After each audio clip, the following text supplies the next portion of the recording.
মানছি না। নরেন্দ্র মোদীর নেতৃত্বে বিজেপি সরকার ক্ষমতায় আসার পর বিজেপি সরকার জবাব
অভিযান শুরু হয়েছে।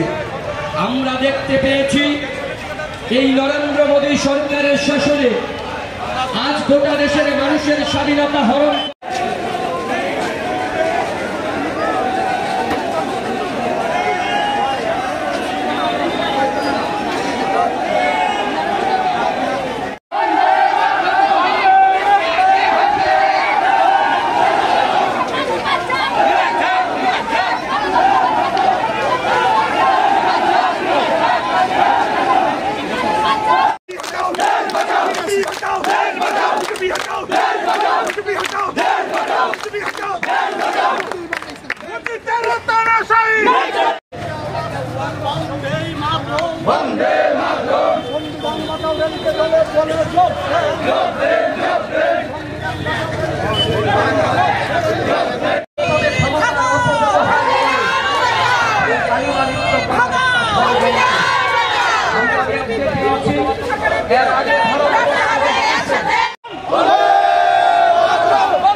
সমস্ত রাজ্যে রাজ্যে 27 থেকে 30 এপ্রিলের মধ্যে সংবিধান বাঁচাও অভিযান, এই অভিযান ত্রিপুরা রাজ্যে আজকে আমরা প্রদেশ কংগ্রেসের পক্ষ থেকে প্রেস ক্লাব থেকে বেরিয়ে ইনকাম ট্যাক্স অফিসের সামনে এক বিক্ষোভ কর্মসূচির মাধ্যমে আমরা সংগঠিত করতে যাচ্ছি। রাজ্যের বিভিন্ন জেলা থেকে, ব্লক থেকে আমাদের প্রতিনিধিরা এসছে। মূলত দেশের সংবিধান আজকে বিপন্ন।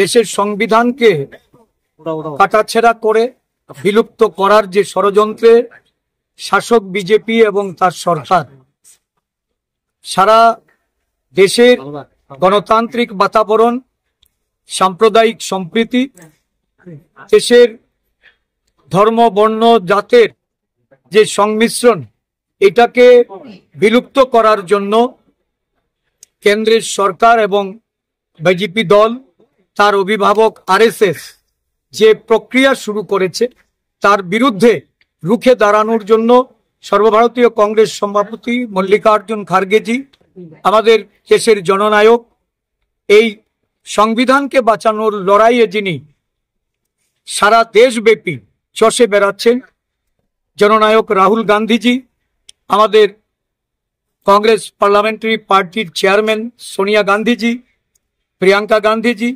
কংগ্রেসের জাতীয় নেতৃত্বরা সকলে মিলে যে প্রয়াস নিয়েছে, তার অঙ্গ হিসাবে ত্রিপুরাতেও আমরা সংগঠিত করব।